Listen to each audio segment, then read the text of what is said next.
পরম করুণাময় আল্লাহর নামে শুরু করছি। বিসমিল্লাহির রহমানির রহিম। আসসালামু আলাইকুম। Welcome to my cooking channel Fatema's kitchen. আমার এই রান্নাগুলো যদি ভালো লেগে থাকে লাইক, শেয়ার এবং সাবস্ক্রাইব করবেন। পাশে থাকা বেল আইকনটি বাজিয়ে যাবেন যেন আমার রান্না সবার আগে আপনার কাছে চলে আসে আর আপনি আমার রান্নাটা যাতে দেখতে পারেন। কেমন আছেন আপনারা? আলহামদুলিল্লাহ, আমি তো ভালো আছি। চলুন আমরা 5 ওয়াক্ত নামাজ পড়ার চেষ্টা করি সবাই মিলে। আজ আমি দেখাবো সিম্পল ওয়েতে ফ্রাইড রাইস। এই তো আমি ফ্রাই প্যান চুরুতো দিয়ে তেল এবং পেঁয়াজ দিয়ে দিয়েছি। পেঁয়াজ তেল নাড়াচাড়া করে নিচ্ছি যাতে পেঁয়াজটা ভাজা ভাজা হয়, মানে হালকা ভাজা ভাজা হবে, ব্রাউনিশ হবে না। এই তো নেড়ে নিচ্ছি, ভেজে নিচ্ছি ভালোভাবে। আমার এই রান্নাগুলো যদি ভালো লেগে থাকে লাইক, শেয়ার এবং সাবস্ক্রাইব করবেন। পাশে থাকা বেল আইকনটি বাজিয়ে যাবেন, তবেই চলে যাবে আমার রান্না আপনার কাছে। এই তো আমি বলেছিলাম সিম্পল ওয়েতে ফ্রাইড রাইস রান্না করব। আমি আজ শুধু গাজর, টমেটো সবজির মধ্যে দিয়েছি, কারণ ক্যাপসিকাম আরও অন্যান্য যে সবজি 3 রকমের ক্যাপসিকাম পাওয়া যায় বাজারে, সেগুলো দিয়েও আমি অনেকবার করে দেখিয়েছি। কিন্তু আজ যে ঘরে থাকা সবজি, যেটা সবসময় মোটামুটি ঘরের মধ্যে থাকে, সেই সবজিটা দিয়ে আজ আমি দেখাবো, যাতে সবাই সিম্পল ওয়েতে রান্না করতে পারে। দামি দামি ক্যাপসিকাম, বেবিকর্ন, আরও অনেক সবজি আছে, সেগুলা যদি সবাই তো কিনে আনতে পারবে না, তাই সবাই যাতে ফ্রাইড রাইসটা তো সবাই খেতে পারবে, তাই সিম্পল ওয়েতে অল্প সবজি দিয়ে কিভাবে ফ্রাইড রাইসটা রান্না করতে হয় সেটাই আমি আজ দেখাবো। এই তো আমি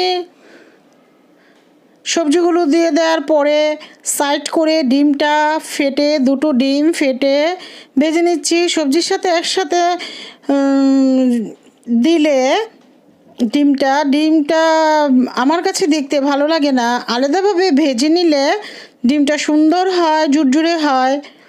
এই তো আমার ডিমটি ভাজা হয়ে গেছে, এখন আমি সবজি দিয়ে মিশিয়ে নিচ্ছি।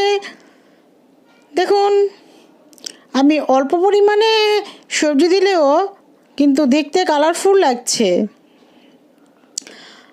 আমি গরম পানির মধ্যে তেজপাতা, গরম মশলা এবং শাহি জিরা দিয়ে পোলাওর চাউল আধা ঘন্টা আগে ভিজিয়ে রেখে ধুয়ে 50% সেদ্ধ করে নিয়েছি এবং তারপর ঝরিয়ে রেখেছি। এই তো আমি লবণ দিয়ে দিচ্ছি, নেড়ে চেড়ে নিচ্ছি, কারণ লবণটা না দিলে সবজিটা মজে যাবে না। এই তো আমি সয়া সস দিয়ে দিলাম 1 টিস্পুন।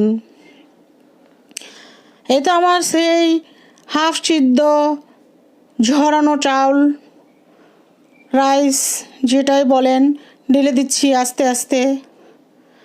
এখন সব কিছু একসাথে মিশিয়ে নিতে হবে যেন পোলাও এবং সবজিটা একসাথে মিশেছে। দেখুন ভিতর থেকে সবজিটা যে উঠে এসেছে পোলাওর সাথে মিশে, কতটা সুন্দর দেখাচ্ছে, সবুজ লাল,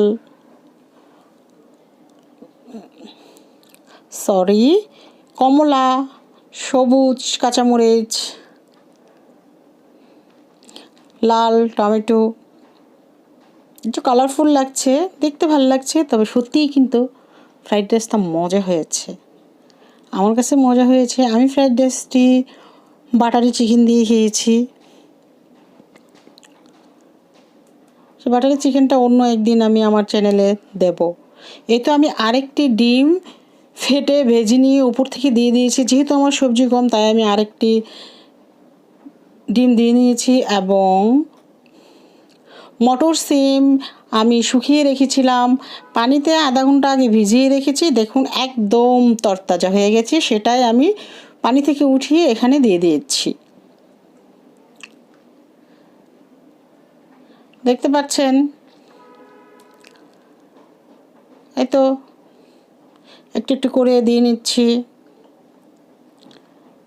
এখন আবারও নেড়েচেড়ে নিচ্ছি। এখন সব কিছু দেওয়া শেষ। এখন আমি আবারও ভালোভাবে নেড়েচেড়ে নিচ্ছি। একসাথে মিশে না গেলে কারণ এটা ভালো লাগবে না আলাদা আলাদা থাকলে, এই জন্য সম্পূর্ণটাই ভালোভাবে চামচ দিয়ে বা যেটা দিয়ে যার যেটা আছে সেটা দিয়েই নেড়েচেড়ে মিশিয়ে নিতে হবে। এই তো দেখুন আমার ফ্রাইড রাইসটি আমার কাছে ভালো লেগেছে, হয়তো বা আপনাদের কারো কারো কাছে ভালো লাগতে পারে। ট্রাই করে দেখবেন, মজাও হয়েছে। এই তো নেড়েচেড়ে মিশিয়ে দিলাম। আমার মিশানো হয়ে গেছে। আমি এখানে এখন ধনিয়া পাতা কুচি করে দিয়ে নিচ্ছি। এই তো ধনিয়া পাতাটা মিশিয়ে নিচ্ছি। দেখুন ধনিয়া পাতাটা দেওয়াতে ফ্রাইড রাইসটি আরও সুন্দর দেখাচ্ছে। আমি জানি না, আমার কাছে ভালো লাগছে, সবার কাছে ভালো নাও লাগতে পারে। এই তো আমি এখন 1 টিস্পুনের মতো ঘি দিয়ে নিয়েছি। ঘির ফ্লেভারটা খুবই ভালো আছে। আমার ফ্রাইড রাইসটি হয়ে গেছে, সার্ভ করে ফেলেছি। দেখুন অনেক সুন্দর হয়েছে, দেখতে যেমন সুন্দর হয়েছে খেতেও মজা হয়েছে। আসসালামু আলাইকুম, সবাই ভালো থাকবেন।